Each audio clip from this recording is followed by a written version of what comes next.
We're going to walk through first the full slide presentation, and I'm going to take time on each slide to actually make the arguments for that slide.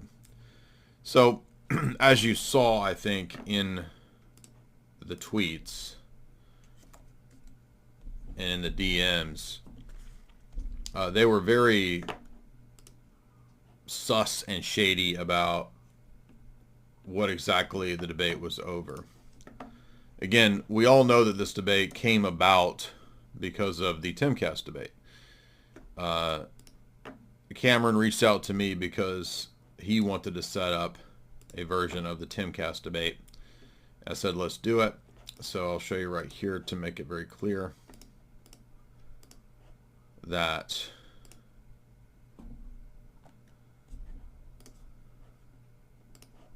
trying to make it fit on the whole screen here. Yep.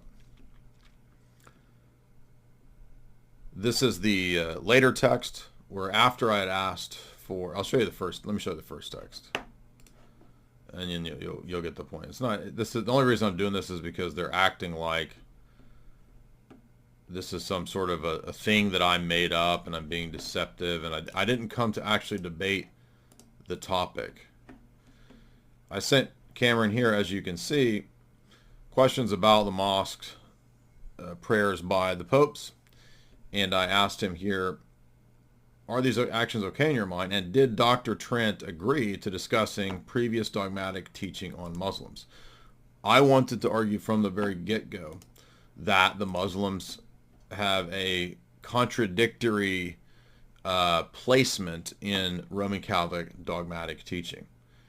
He says, I'm sure he will be open to it, but I'm still waiting on those councils so I can send them to him. In other words, it was somehow his weird understanding that I was going to give him all my sources. And I said, I've never been in a debate where I'm supposed to give everybody else the sources. As Father Deacon pointed out, this isn't, lawfare. This isn't discovery where we present all of our case. This is a debate. I've never heard of this. So, no, I'm not giving you my sources and my arguments ahead of time. This is insane. And then Cameron says, we'll shoot for this. And I said, and bringing up previous dogmatic teaching is cool. Cameron gave me a thumbs up. So from my vantage point, I specifically said, tell them that I want to argue Vatican II and the dogmatic teachings. I stressed it twice. Cameron says yes. So Father Deacon and I decided that he would handle the epistemic and linguistic philosophy side, and I was going to argue that Roman Catholic dogmatic pronouncements have changed on whether Muslims worship the true God or not.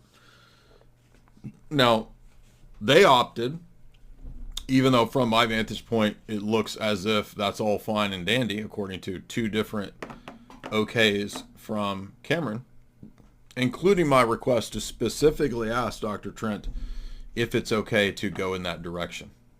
And the answer was yes, twice. So, note that they decided after this was supposedly agreed upon. Now, either Cameron dropped the ball and didn't mention that to them, or they conferred and decided that it would be their strategy to say, I don't care what he talks about because we'll just say it's not relevant to the topic. But as you can see from my vantage point, I was in good faith debating the magisterial teaching on the Muslims. Now, these two people represent the Roman Catholic position. They don't represent a school of academia primarily. I'm sure they have their academic credentials and their various theories of reference and so forth. None of that is what is on the table from my side of the debate. My side of the debate is worship. What has the Roman Catholic Magisterium said about Islamic worship and adoration? And has it changed from the papal teaching?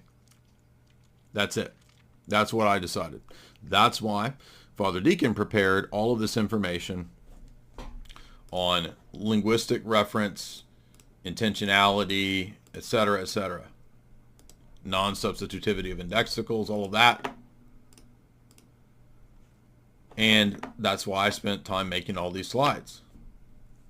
Now, the Roman Catholics, the very few, now if you read the comments, what's funny is like they're just in massive damage control, because the comments are 98% that they ended up looking like absolute clowns.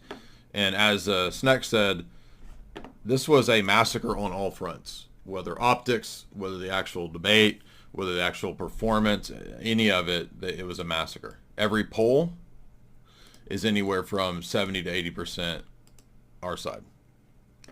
So 98% of the comments, 70, 80% in all polls, including Cameron's poll that he took down. So this is how pathetic and just, they're just such slime balls, man. See, do you see why I am so just impatient with the Roman Catholics? It's the same tactics that you get with Muslims. This is what they do. They just act like complete snakes. And you can't trust them. They will lie. They will do everything they can to pull these stupid, sneaky tricks. And you know what? Why is any of your tricks necessary? If you have the truth, you don't need all this stuff. You don't need a bunch of weaselly scheming and cunning tricks and tactics, and we'll get him with this. And all you got to do is present your positions, argue them, and face up to them like a man. Should be pretty easy. Here's the original poll that went up in the midst of the debate. And the poll had 733 votes, and it was 80% our side, 22% them. Cameron took down these polls. So it's damage control. That's why they're shifting now to arguing about what I agreed to in the debate in DMs. They'd rather debate that than the actual positions that the papal teachings have already said for centuries about Islam, centuries after the advent of Islam, by the way. And so Tomaszewski showed that he had no knowledge of Islam and no idea about even the history of the basics when he thought that medieval papal statements were at the early birth of Islam. It's like he didn't even know the centuries that when Islam comes about. So, pretty embarrassing on all fronts as far as I could tell.